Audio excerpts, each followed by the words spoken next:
Welcome to బీజీఎన్ Telugu updates.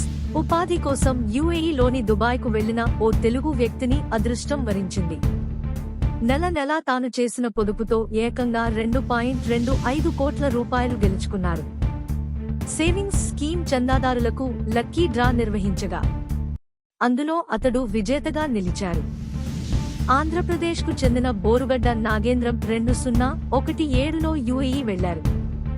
దుబాయ్లో ఎలక్ట్రీషియన్గా పనిచేస్తున్న ఆయన 2019 నుంచి తాను సంపాదించిన దాంట్లో నుంచి ప్రతి నెల 100 యునైటెడ్ అరబ్ ఎమిరేట్స్ దర్హమ్స్ను నేషనల్ బాండ్స్లో పొదుపు చేశారు. ఈ సేవింగ్ స్కీమ్ కట్టేవారికి రివార్డు ప్రోగ్రాం కింద లక్కీ డ్రా తీస్తారు. గ్రాండ్ ప్రైజ్ కేటగిరీలో తీసిన లాటరీలో నాగేంద్రం విజేతగా నిలిచారు. నగదు బహుమతి కింద 1 మిలియన్ యునైటెడ్ అరబ్ ఎమిరేట్స్ దర్హమ్స్ అందుకున్నారు. అంటే భారత కరెన్సీలో దాదాపు 2.25 కోట్ల రూపాయలకు పైమాటే. ఈ ప్రైజ్ మనీపై ఆంధ్రావాసి నాగేంద్రం అంతులేని ఆనందం వ్యక్తం చేశారు. తన పిల్లల ఉన్నత చదువుల కల నెరవేరుతుందని, వారి భవిష్యత్తు భద్రంగా ఉంటుందని సంతోషపడ్డారు. Like, comment, subscribe.